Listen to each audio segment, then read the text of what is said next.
Anim pang barko ang inaasahang darating sa bansa sa susunod na taon bilang bahagi na nagpapatuloy na modernization program ng Armed Forces of the Philippines. Habang formal ng komisyon ngayong araw ang BRP Diego Silang ng Philippine Navy. Yan ang ulat ni Patrick De Jesus. Opisyal ng kabilang sa active fleet ng Philippine Navy ang pinakabagong barko na FFG-07 o ang BRP Diego Silang. Isinagawa nitong Martes sa Subic, Zambales ang christening at commissioning ceremony para sa naturang guided missile frigate na binili sa South Korea at sister ship ng BRP Miguel Malvar. Magsisilbing unang commanding officer ng BRP Diego Silang, si Captain John Percy Alcos.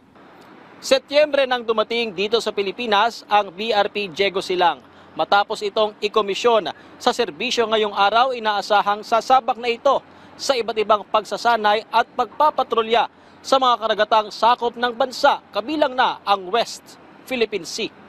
As a guided missile frigate, the ship bolsters our surface combatant force, enhances maritime domain awareness, and improves interoperability with partner navies.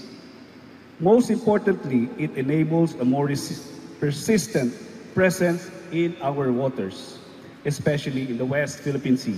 Right now, it will be undergoing several battle readiness evaluation in order to test and it's for capability development, it's for the enhancement of the competencies not only of the people but also the proficiency of the whole ship. Armado ang BRP Diego Silang ng mga modernong kagamitan para sa anti-surface, anti-air, anti-submarine at electronic warfare. Kabilang ang torpedo launching system, Sea-Star missile, vertical launching system at iba't ibang sensor. Diego Silang sends a clear message that the Philippines will continue to invest in programs that strengthen maritime domain awareness, enhance deterrence, and improve our ability to uphold the rule of law.